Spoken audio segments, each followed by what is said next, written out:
Bienvenue. Aujourd'hui, on plonge un peu dans les coulisses des sports de combat. Il y a deux nouvelles, là, qui agitent pas mal le milieu.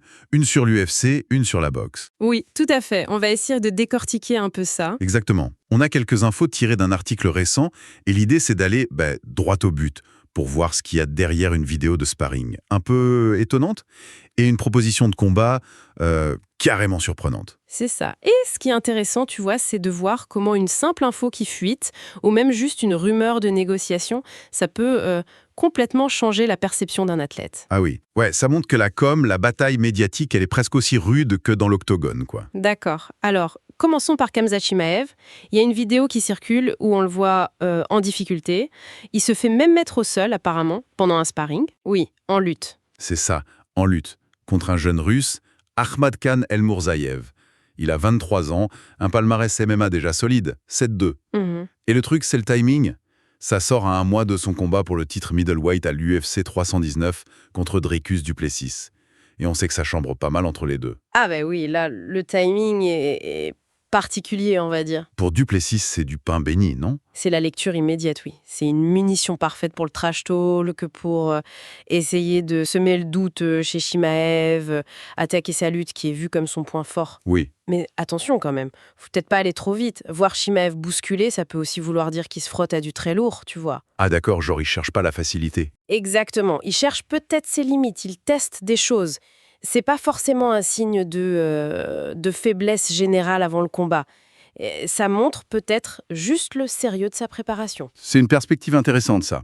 Mais au-delà de savoir si c'est bon ou mauvais pour lui, qu'est-ce que ça révèle sur la gestion de l'image ou même les fuites autour de ses camps d'entraînement?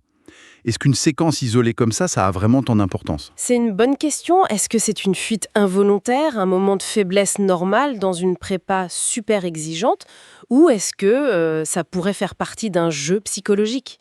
Difficile à dire sans être dans les secrets du camp. Ouais, c'est clair. Mais l'impact médiatique, lui, il est là, tout de suite. La vraie réponse, de toute façon, on l'aura dans la cage le 16 août. C'est juste. Bon, on passe à la boxe maintenant, hein. Parce que là aussi, il y a une annonce qui fait un peu halluciner. Ah oui, celle-là. Le promoteur Turki Al-Alshir qui voudrait organiser un combat entre Jake Paul, l'ancien YouTuber, et Anthony Joshua, l'ex-champion poids lourd. C'est sérieux ce truc? Apparemment, oui. C'est audacieux, c'est le moins qu'on puisse dire. Surtout quand tu regardes les parcours. Jake Paul, bon, il a battu des noms, mais souvent des gars plus vraiment au top de leur forme. Hein. Silva, Woodley, Diaz, Oui, des combattants MMA surtout. voilà. Et Joshua, même s'il reste un nom énorme, il sort d'un chaos assez brutal contre Daniel Dubois en septembre dernier. C'est vrai. Alors, la motivation d'Al-Alshir, telle qu'il l'a expliquée, elle est assez maligne, je trouve.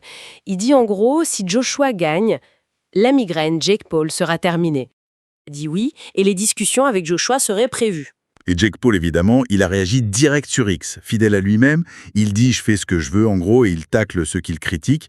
Il sort d'une victoire au point contre Chavez Jr., donc il est sur une bonne lancée.